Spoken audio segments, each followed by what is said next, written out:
যিনি মনে করছেন লাগাতে দেবেন না, ঘাড় ধাক্কা মেরে বাড়ি থেকে এই এজেন্সিকে বের করে দেবেন। ঠেলায় না পড়লে বিড়াল গাছে ওঠে না, এটা আমার কথা নয়। ভোটের ঠিক আগে তৃণমূল সরকার যখন ক্ষমতায় ছিল, স্মার্ট মিটার লাগানোর যে পরিকল্পনা তারা শুরু করেছিল, তারই বিরুদ্ধে মাননীয় শুভেন্দু অধিকারী মহাশয় তিনি প্রতিবাদ জানিয়েছিলেন এবং এই বিষয়ে তিনি তুলে ধরেছিলেন যে দিন দরিদ্র খেটে খাওয়া দিনমজুর মধ্যবিত্তের জন্য কতটা অসুবিধা, এবং এই স্মার্ট মিটারে 12 মাসের পরিবর্তে প্রায় 13 মাসের বিল দিতে হবে। এটা যে সাধারণ জনসমাজের জন্য বা সাধারণ খেটে খাওয়া দরিদ্র মানুষের জন্য অসুবিধা, এটা তিনি তুলে ধরেছিলেন। আর আজ এই বাংলার মাটিতে এই বিজেপি সরকারই ঘোষণা করছেন জুলাই মাস থেকে প্রত্যেকের ঘরে ঘরে স্মার্ট মিটার বসাতে হবে।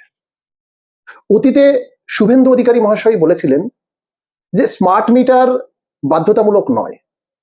কেন্দ্রীয় মন্ত্রীর রেফারেন্স দিয়ে তিনি যেটা আমাদের জানিয়েছিলেন যে যিনি বসাতে চাইবেন তো বসাতে পারেন, যারা বসাতে চাইবেন না তাদের বাড়িতে যদি স্মার্ট মিটার বসাতে যাওয়া হয় তাহলে ঘাড় ধাক্কা দিয়ে যেন তাদের বের করে দেওয়া হয়। এরা সাধারণ মধ্যবিত্ত নিম্নবিত্ত নির্দিষ্ট রোজগারের ভিত্তিতে যে পরিবারগুলো চলে এদেরকে শেষ করার জন্য স্মার্ট মিটার জোর করে লাগাচ্ছেন। আমি আপনাদেরকে আমরা অনেকদিন ধরে লক্ষ্য করেছি, বারাসাত, রাজারহাট, নিউ টাউন, ব্যারাকপুরের বিভিন্ন এলাকা, দমদম, আমাদের রাজারহাট, গোপালপুর, পানিহাটি, বরানগর, এই সব জায়গায় টেস্ট কেস হিসেবে শুরু করেছে এবং অনেক জায়গায় লাগিয়ে দিয়েছে।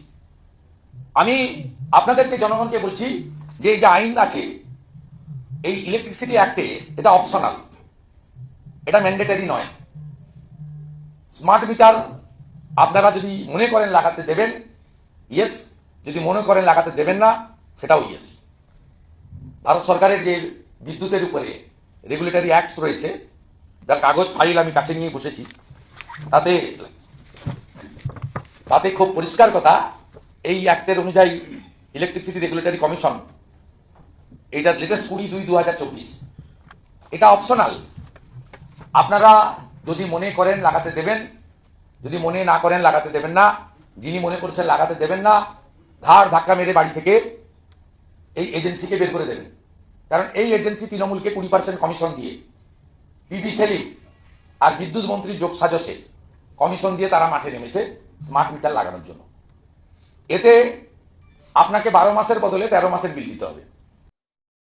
এই ধরনের বক্তব্য ভোটের আগে ছিল, ভোট চলে যাওয়ার পরে সম্পূর্ণ পাল্টে গেল।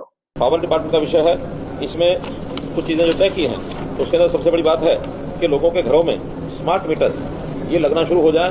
तो स्मार्ट मीटर्स को लगने की प्रक्रिया ये जुलाई से शुरू हो जाएगी और बहुत जल्दी लगभग 2 करोड़ मीटर्स के लगने की बात है। तो स्मार्ट मीटर सब जगह लगेंगे।